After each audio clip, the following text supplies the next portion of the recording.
Histon has never been driven to be a leader. Instead, she is driven to make change, and in the process has become a leader.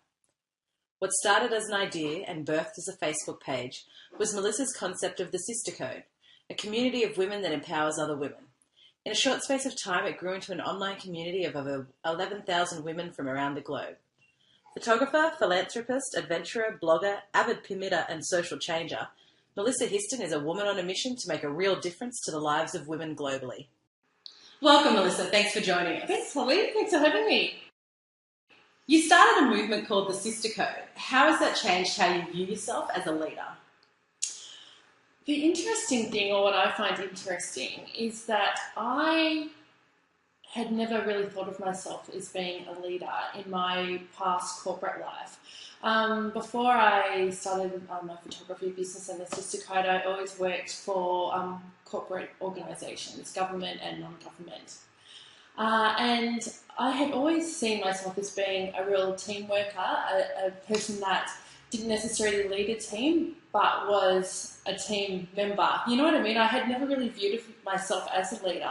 And I remember once when I worked for Work Cover New South Wales, I remember we were doing a team building day and actually profiled everybody in the team, and it came out that I was very much a worker bee. I was very much a team person, not a leader. And I suppose I pigeonholed myself that way. And always thought of myself like that. And it wasn't until a few months ago that I was being interviewed for a podcast by two women in Sydney who have an organisation called the Champagne Collective. And they were talking about the Sister Code, asking me about the Sister Code, and one of them came out and said, "So you're a real leader for this online community?" And I was like, "What? I'm a leader?" I had never really viewed myself that way.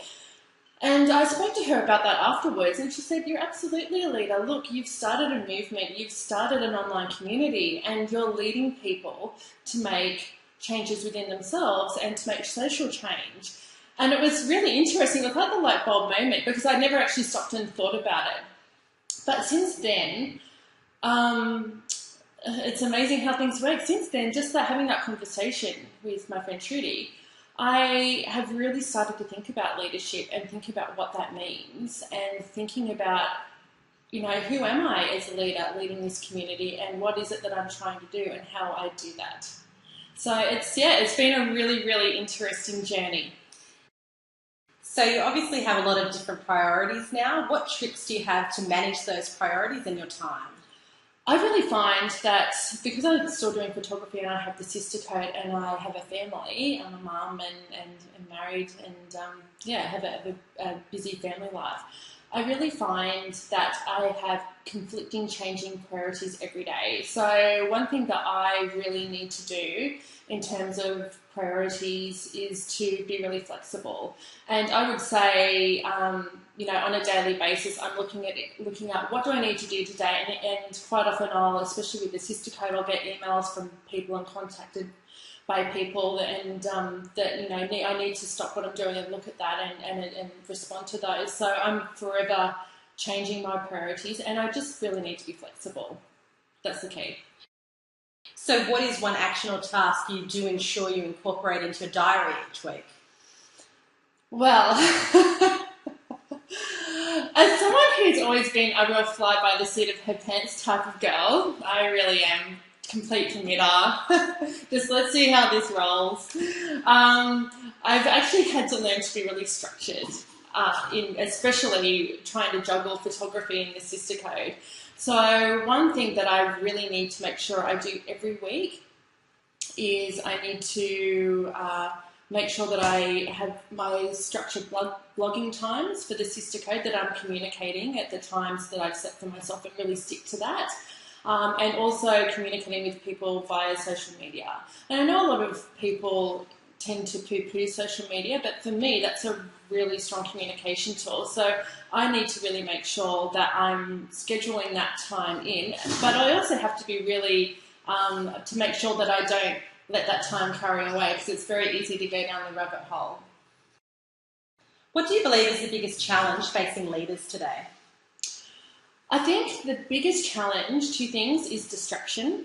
And like I was just saying a minute ago, social media, there's so much going on in the world. We have so much access to news, events, and it's really easy to be distracted. It's easy to see what other people are doing, especially, you know, with the internet, e-zines, blogging. We've got so much access to information that I think it's very easy to get distracted. It's very easy to start comparing yourself to other people, and certainly we need to scan the environment and see what's going on out there, but we also need to be really careful not to forget our why. And we as leaders, we really need to remember what our purpose is, what our passion is, and what our why is, because if we lose sight of that and we start getting distracted and we start looking around and getting obsessed over stats and figures and what's going on, we'll lose the people that want to be inspired. We'll lose the following. So we really, really need to remember our passion, our purpose, and our why.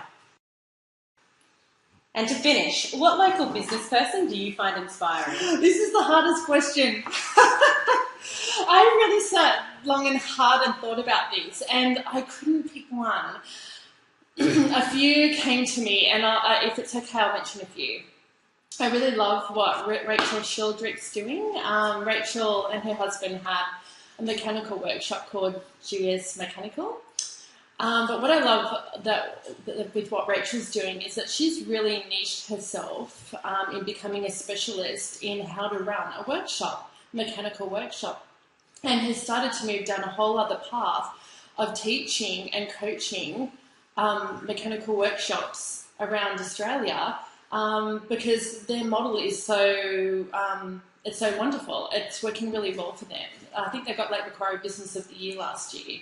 So I really love what Rachel's doing, and that she's taken something that they're really good at and running with it. I really love, there's a lady in Newcastle called Ali Wanchat.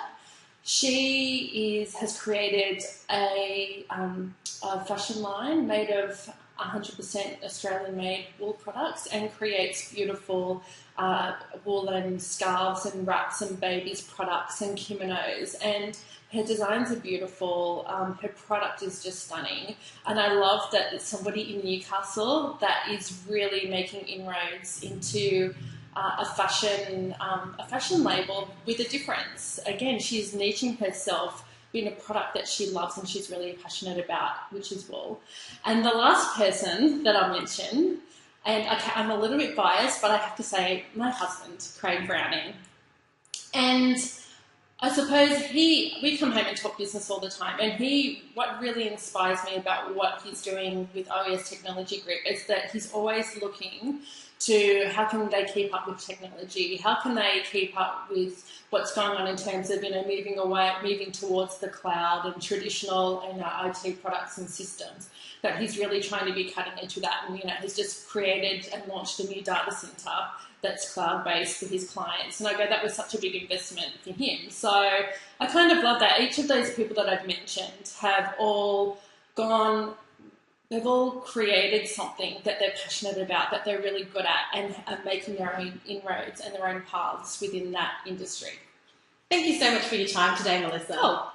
You can find Melissa online at www.thesistercode.com.